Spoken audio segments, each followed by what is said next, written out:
At noon, the Krakow Escadrille and Warsaw Squadron took off for a new airfield. For us, the order meant preparing to leave Bevshets. Persistent rumors circulated that the Germans had crossed the Vistula somewhere and were already in the vicinity. The situation was not pleasant, waiting for takeoff with the prospect of falling into enemy hands. The hours dragged on unbearably long.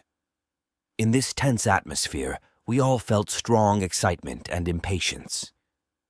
The sun hid behind the woods, casting its last slanting rays before setting beyond the horizon. We were convinced that we wouldn't take off anywhere that day. Less than an hour separated us from complete darkness. Someone is messing up big time. They're head heavy, they're thinking dull. Couldn't we have flown with others during the day? Voices were heard. The sight of a car rushing towards us slightly revived everyone. After a short conversation with the colonel, our squadron commander ordered the waiting column to depart immediately, leaving only one truck with mechanics who were to release the aircraft for flight. Thaddeus was nervous. In short sentences, he provided the destination and instructions in case of difficulties in finding the new makeshift airfield. We quickly calculated the course and flight time to Ostroshets, near Łódź. "We're cutting it close," someone made an ironic remark. "We won't make it before night," Thaddeus said. "If necessary, land at the Łódź airport." Everything was happening at a lightning pace. As we were informed, the Germans were already approaching. Every minute was precious. We needed to quickly get away from the threatened area. This was particularly important for the motorized column. All planes were already circling in the air, waiting for my takeoff, and I couldn't start the engine in any way. It remained silent as if under a spell, despite the help of several skilled mechanics. The squadron finally took off. Cold sweat appeared on my forehead when I thought I would be left alone here. The surrounding silence and emptiness heightened the fear that something was happening nearby, that the enemy could arrive any moment. Mechanics did everything possible to get the plane running. Finally, it choked, spitting out fumes. The propeller blades turned once and then again. The engine started working steadily. We sighed in relief. "Let it rev up, Lieutenant," one of the mechanics shouted. "I'll rev it up on the way," I replied. "It has to make up for those lost 15 minutes." I waved goodbye and taxied onto the open space. I circled for a while over the truck, which was speeding along the field road. I wanted to give it a kind of escort in case the Germans appeared somewhere. The compass needle whirled and stopped on a southeastern course. It was already completely gray. Therefore, I descended to low flight to more easily spot the planes of our squadron, which I wanted to catch up with against the brighter sky. Only at the height of Hrubishov did I see the silhouettes of the 11s. They were flying in a line. I joined them and took the last position. Dusk had already turned into a dark night. The silhouettes of the planes disappeared time and again into the impenetrable blackness. I constantly counted the planes. There were 11 11s in front of me. We were flying quite low along the Kovel-Łódź road. At some point I realized that I was flying alone. I could see nothing ahead of me, neither any plane against the dark sky nor the black as soot earth. Everything had dissolved into the dark abyss. Desperately, I strained my eyes just to realize again that I saw no one. I decided to stick to the road, which should lead me to the destination. I slightly closed the throttle in fear of colliding with someone. After all planes were supposed to fly the same course, and breaking the formation could always cause a crash.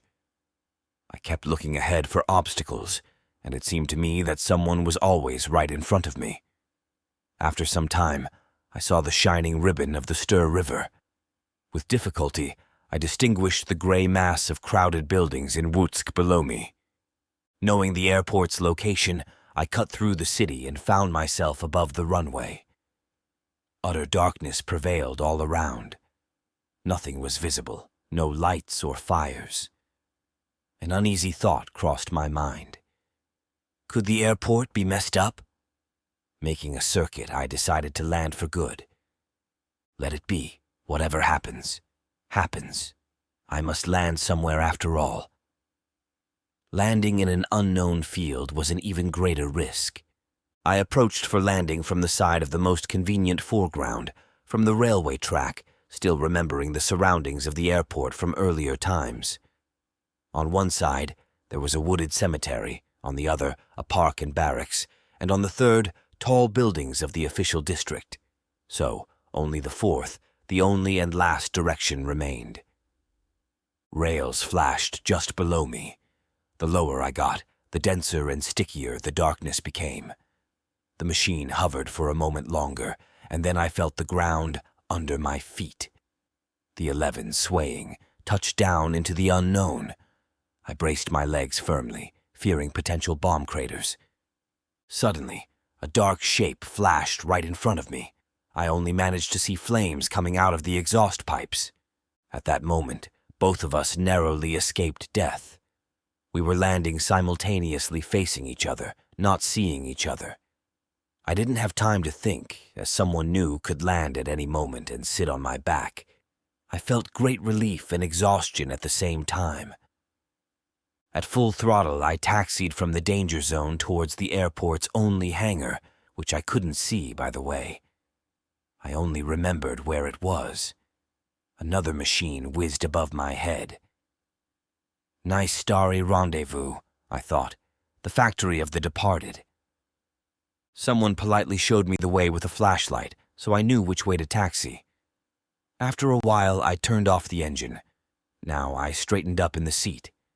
I congratulated myself warmly. Goosebumps ran down my spine again. I jumped out of the plane. Indescribable chaos reigned in the darkness. Human shadows circled around, calling each other. Names were shouted from all sides. I eagerly joined this strange choir, shouting with all my might, "Thaddeus! Marion!" Then, in the absence of a response, "Where's touring crew?" This last method yielded the best results. We all found each other except for Vilchevsky, Karol, and Chapievsky, whom we waited for a long time in vain. They didn't land in Wutsk, probably searching for a makeshift airfield in Ostroshets about 12 kilometers away. "Who among you landed from the city side?" I inquired. "I did," Marion replied. "So we passed each other, almost colliding." He nodded with a laugh. "Now you can laugh.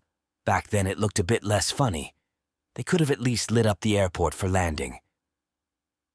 "Damn it!" Thaddeus cursed. "Incompetence! And when you make a remark to such a gentleman, he calls you to order. Just search for some unknown field in Ostroshets in the middle of the night, which isn't even on the map, as if there was no time for a jump during the day." "It's a scandalous waste of human life," Marion echoed. "And they risk us casualties in this way, as if we don't have enough of them already?"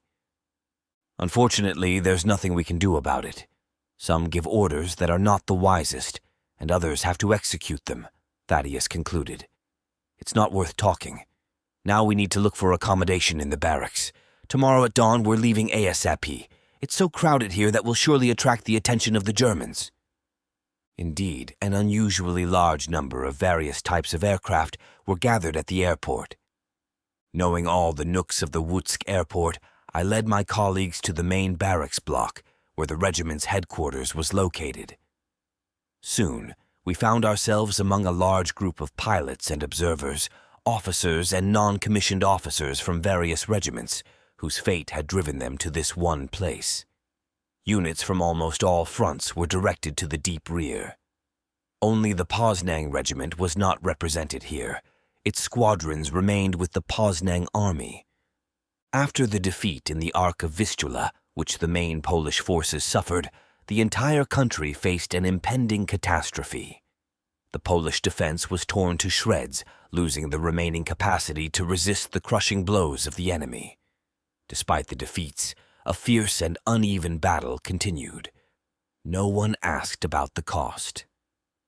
In the morning, the Wutsk airport echoed with the roar of heated engines.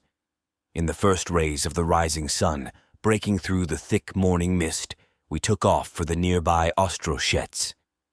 From above, the Wutsk airport presented an image of picturesque chaos.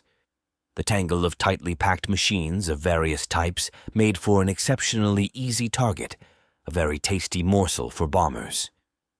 A few more planes were slowly taxiing for takeoff, trying to escape, like us, from this not very safe place. After a few minutes of flight, we dispersed for landing. Below us lay the estate of Count Ledukovsky in Ostroshets, and on the stubble field, the burnt 11 was visible.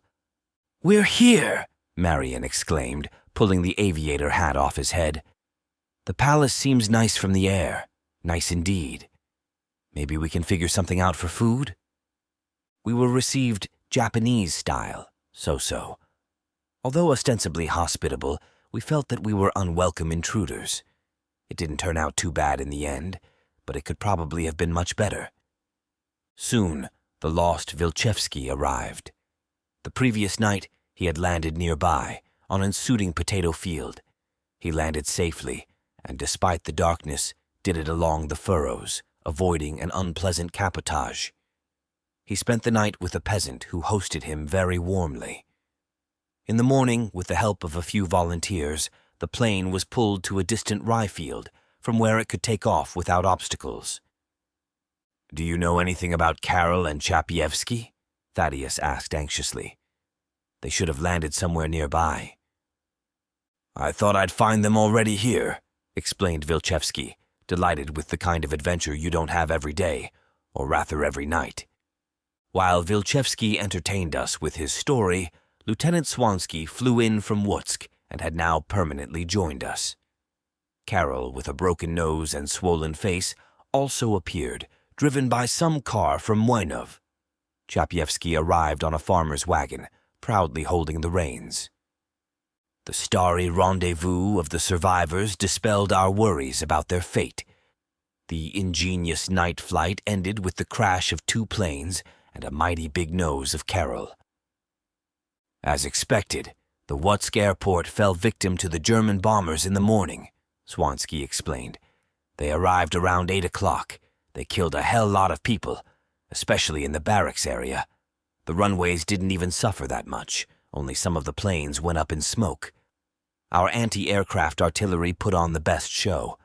Even before the raid, a Dornier 215 suddenly appeared at an altitude of about 2,000 meters. The artillery welcomed it with fairly intense fire, but nothing came out of it. All the shots fell behind. The German escaped.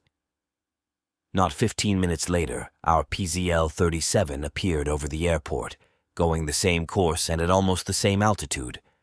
Naturally, our guys, not knowing the silhouettes of the planes at all, started shooting at him with whatever they had. After the first burst, 37 was on fire. I could have strangled them. At least the whole crew managed to bail out. "You have to trust your instincts," Marion sighed. "As soon as you feel that the place reeks, you have to get out before the first bombs start falling. We've escaped them just in time for the second time now." "And what do your planes look like?" Thaddeus asked Karol and Chapievsky. "Maybe we could exchange them when the support arrives, or maybe combine 2 into 1, exchanging good parts." He dreamt out loud. Karol sat on the grass looking quite subdued. Chapievsky, although not physically harmed, was clearly disheartened by the loss of the plane. He spoke first. "No way. Mine is lying on its back. The fuselage is twisted, the tail is broken, and the wings are seriously damaged. It needs repairs in the workshops. I thought," he said mournfully, "that landing wouldn't be difficult, and in the final run I hit some ditch. Of course I continued to roll on my nose." "Karol, you're next." Vilchevsky laughed. "Speak up. So you were flying, and what did you see?"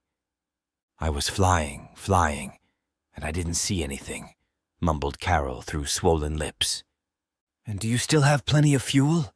I interrupted as Karol was still reliving the flight, and what interested us most was the landing.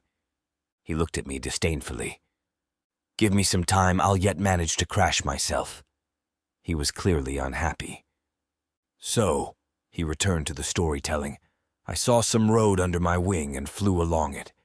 I had no idea where I was, but it's always better by the road. Help will come sooner, and they won't let a man die of hunger if something happens. The fuel is running out. There's no choice, Carol.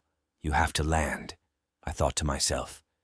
If there was a bit more spirit, a person could hang around a bit, but unfortunately, they don't supply us with this essential product, he excused himself.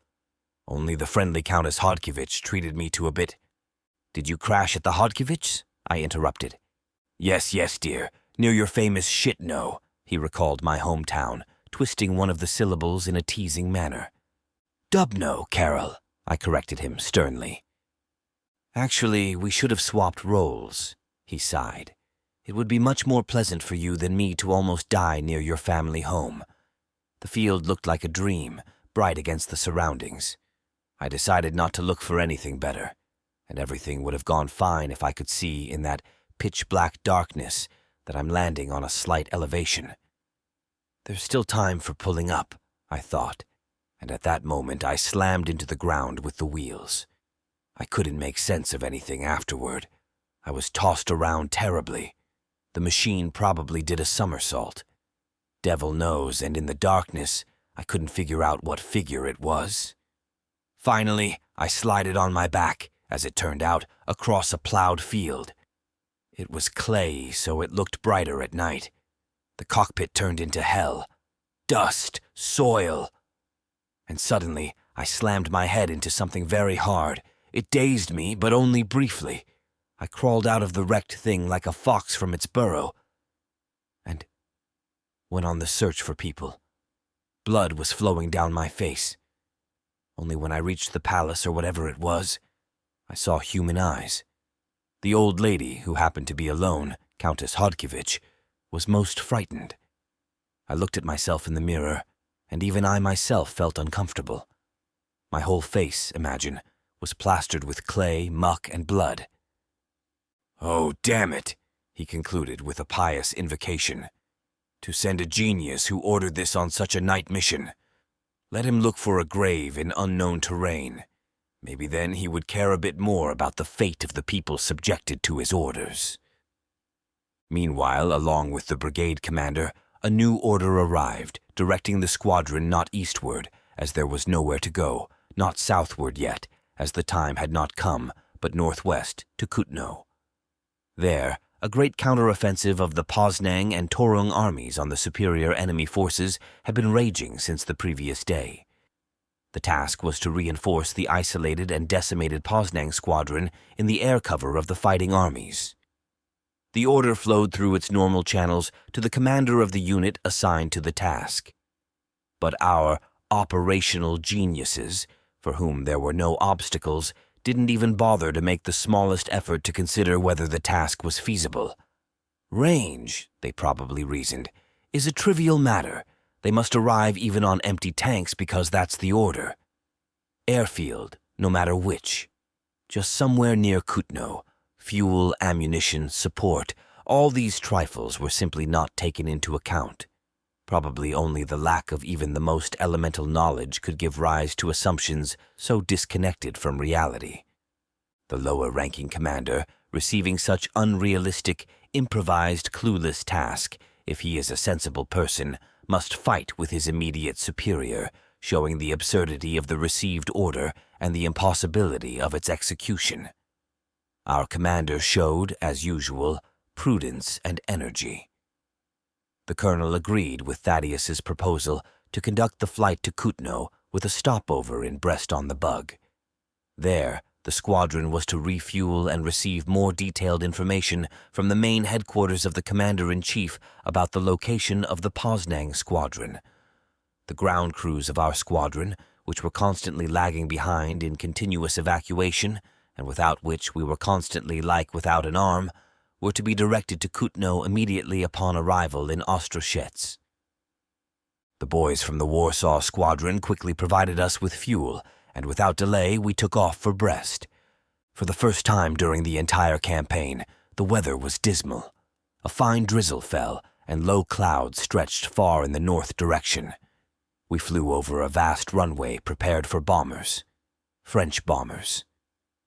According to the military plan, they were supposed to bomb the eastern industrial regions of the Reich from their bases and land in Poland. The airfield was empty. We reached the Brest airport at a low altitude. It had suffered significant damage from bombing. You could see the walls of the hangar blown through. Immediately after landing, Thaddeus rode a motorcycle to the forts in which the main command stationed. We were tasked with quickly refueling the machines. We found fuel, and everyone had to roll their 300-liter barrel across the entire airfield to their plane. The barrels rolled to the tune of barge haulers' song. When we were already in the middle of the airfield, 7 Dornier 17S emerged from the clouds to spice up our time. We only managed to jump away from the barrels when the anti-aircraft artillery opened up. Fortunately, the fire was accurate. One aircraft was hit on the spot, and the others, not wanting to share its fate, went back into the clouds. The absence of the squadron commander prolonged. We were already worried. It could mean the need to repeat the night escapade, especially since it was getting dark earlier due to the overcast sky. While we were considering the situation, the sound of approaching planes reached us from a low altitude. They were flying somewhere nearby, but they weren't visible yet. We no longer had time or the opportunity to hide from the raid, so we fell between the cabbage plots, sticking to the ground. Only the disoriented Zielinski lost his head for a moment and jumped into a nearby shed, carefully closing the door behind himself. Instead of the supposed enemy, Polish Lockheed passenger planes flew over the airfield, evacuating south. Vilchevsky expressed genuine regret about it. He couldn't contain his curiosity about Zielinski's further potential actions in the case of a real bombing raid. However, Zielinski did not provide any explanations. It was already dark when Thaddeus appeared, announcing that we were leaving tomorrow. Of course, not to Kutno, but to Ostroshets. Back. This was a bit too much for us. I couldn't stand it. What the hell? For a few days we've been flying like mad from place to place. Besides, Thaddeus continued, I can comfort you only by saying that the Germans are already close to Brest. So you have to be on your guard. The devil never sleeps. We started looking for accommodation. The most suitable for this purpose was a nearby cottage of a worker who also hosted us like no one else during this war. He prepared dinner from his modest supplies and alternately kept watch over the planes with us throughout the night. Not only did he not accept any payment, but he declared that he considered it the highest honor for himself to host Polish aviators. In the morning, leaving for the planes, we left a certain amount of money on the table. Perhaps it wasn't the right kind of thanks, but we no longer needed money, and it could still be useful to him. Below us spread a sad, monotonous landscape of the Pole Sea region. Pastures, marshy meadows, peat bogs. As far as the eye could see, a monotonous, unvaried plain. The endless line of the railroad twisted closer, then further from our course to Ostroshets. The war had not yet reached this area, sending only its scouts. German raids had so far targeted only bridges and railway junctions. Some bridges over the Pripyat and Stokhod remained intact, although bomb craters were visible next to them on marshy ground. From the rarely scattered poor villages in this area, friendly hands rose, greeting us as we flew low over the settlements. Having noticed a large lake in front of us at one point, I shifted more to the right wing of the formation. I had no desire for a bath in case the engine decided to stop working, and in the conditions of machines already heavily worn out by recent events, it was practically possible at any moment. Flying beside me, Marion laughed at the sight of my maneuver, probably guessing its reasons. Meanwhile, the engine worked reliably, and its calm, steady hum had a soothing effect on nerves already strained by recent events. The crosswind refreshed me as it entered the cockpit. Nothing remained of yesterday's clouds. The sun rose higher and higher, heralding a sunny day and canceling the omen of a lasting change in the weather. This omen also had elements of hope that nature would finally effectively resist the Germans. Approaching Lutsk, we turned aside towards Ostroshets, leaving Vilchevsky in Brest, as he couldn't start his engine. After landing, we learned that the ground crews had already set out for Kutno early in the morning. RVD liaison plane was sent immediately, found and identified our convoy on the Koval Road, landing somewhere nearby on an improvised airstrip and saving them for the unit. Operationally, our activity began to slowly approach zero. No concept for the proper use of the unit in the unfolding battles was even taken. They probably were not even aware that the lack of fuel was becoming the main problem by the hour, and that leaving it unresolved completely ruled out the possibility of our further participation in the war. The disorganization of the rear became more and more glaring. Logistics ceased to exist. The squadron commander, whose duties did not include this at all, left the unit on his own initiative, going in search of fuel. We had to get gasoline at all costs. Despite enormous difficulties, despite the apparent incompetence of higher commanders, who were losing authority and trust every day, the fighting spirit and deep sense of duty among the pilots were the same as on the first day of the war. We were disheartened, but not broken. Direct communication with the front was cut off, which discouraged us. Bored with inaction, we lay under the planes, expecting some violent twist of fate, a reversal of the clock that was ticking away events relentlessly. Around noon, Vilchevsky arrived from Brest, and after him, 5 planes from the 151st Vilnius Escadrille under the command of Lieutenant Volinsky landed. 5 planes and 5 pilots. Besides that, nothing. They didn't even know where their ground crews were, and recently they wandered without technical support. In this situation, Volinsky decided to join us with his planes and pilots. It was the only way because we still constituted a cohesive unit. Air guerrilla warfare was impossible after all. Together with Volinsky, my colleague from the Dablin School arrived, whom we nicknamed Seal because of his outstanding swimming abilities. In reality, his name was John Buri Borzymski. After the greetings, we started sharing impressions of the last few days. During our conversation, a ground transport with our ground crews entered the courtyard of the estate, luckily turned back from the hopeless road to Kutno. Curses toward a certain people were endless. Everyone was fed up with this aimless and senseless relocating back and forth. The boys, worn out by a journey varied with breaking through various transports going in all possible directions, lay sprawling. Fortunately, there were no losses among people and equipment. "Do you have some air fuel in the trucks?" I asked the chief. "Very little," he replied. "For 2 or 3 planes." "Then let me refuel mine as soon as you rest a bit," I requested. Vilchevsky caught up with me. "What are you plotting?" "I want to have a full tank. Maybe there will be a patrol. After all, Germans fly here too," I explained. "But man, with this mess, where will you fly? No one knows anything here, and there probably won't be anything to know." "It's not so bad yet," I consoled. "It seems to be getting worse. For now, we're in good shape, so we'll endure. Until spring." "Jokes aside," he said, "but this situation is starting to scare me. I'm afraid we don't have much left. I flew from Brest at the last moment. If the Germans keep going at this pace, we'll be in hot water here soon. Where to next?" I didn't want to give up my optimism.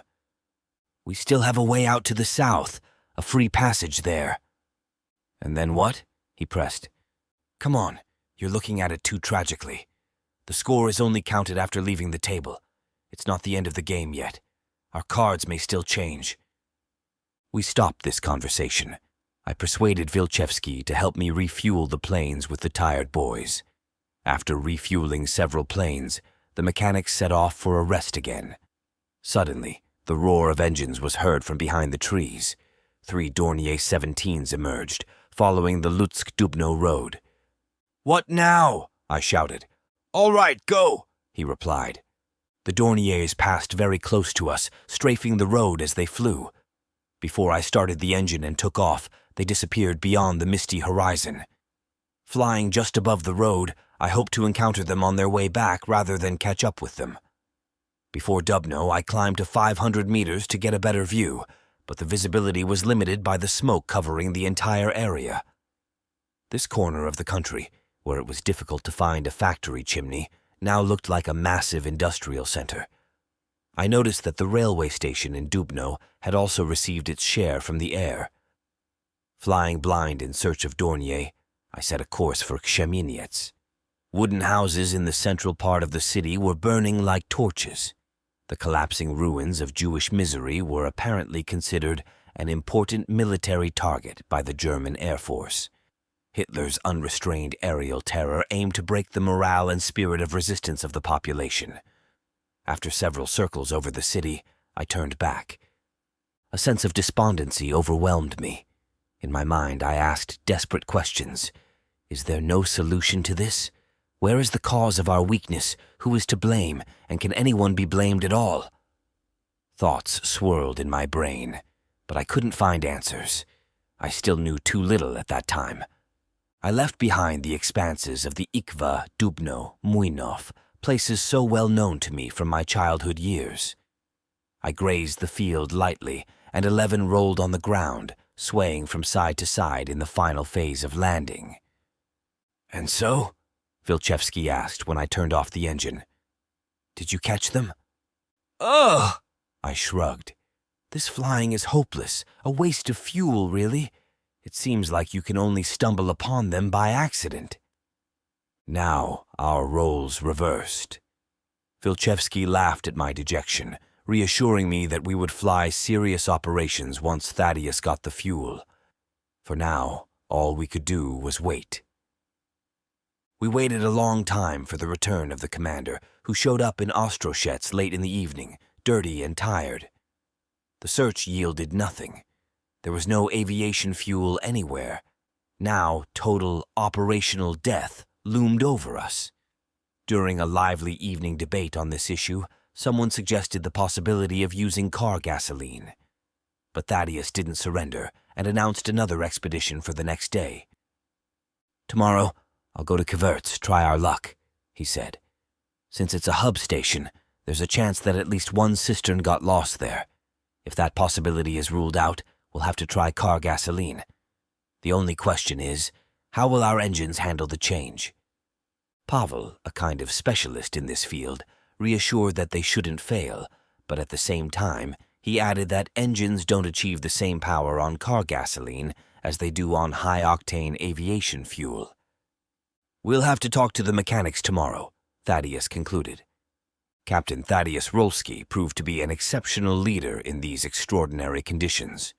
He participated in combat flights, and beyond that, the heavy burden of caring for the fate of the entire unit and securing its conditions for combat rested on his shoulders. Working during the day, he spent many nights on trips to headquarters. Difficulties piled up day by day. The unit increasingly faced a lack of means for life. Thaddeus never gave up. He didn't lose energy, did what he could, and was ready to dig out the necessary resources seemingly from under the ground, ensuring the possibility of continuing the fight.